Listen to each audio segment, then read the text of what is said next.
वाकडे लोहारा तालुक्यामध्ये हिप्परगा सय्यद नावाचं माझं छोटंसं गाव आहे। मी लॉकडाऊनच्या आधी एक अशक्य अशी इच्छा घेऊन मी इथं आलो होतो, कारण त्याच्या आधी पण मी 7-8 वर्ष प्रत्येक देवाला किंवा प्रत्येक मंदिरामध्ये मी एकच इच्छा मागायचो, पण कधी मला कुठे रिझल्ट भेटलेला नव्हता।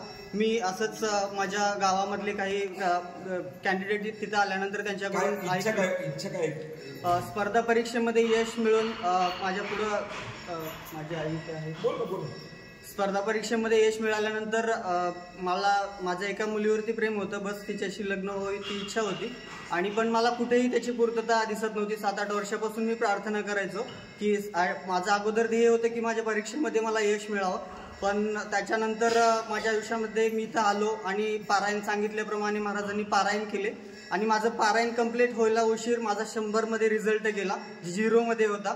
ते कारण ज्या गोष्टी कुठे दूरपर्यंत माझा काही संबंध नव्हता त्या गोष्टी समोरून येऊन माझ्या आयुष्यामध्ये आल्या। पण विषय असा झाला की लॉकडाऊन नंतर मी थोडंसं मूर्ख होतो की डिस्ट्रॅक्ट होत गेलो, भक्तीपासून थोडंसं दूर गेलो आणि त्याचा मला पश्चाताप झाला। मी परत आज 5 वर्षांनी मी इथं आलोय आणि इथून पुढं जसं आहे तसं मला ते परत सगळं सुधारावं, बस एवढी मला प्रार्थना आहे महाराज।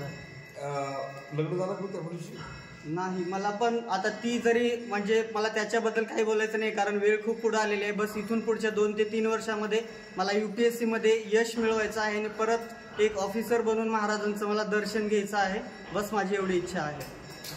धन्यवाद। काय इच्छा काय होती सांगितलं तुला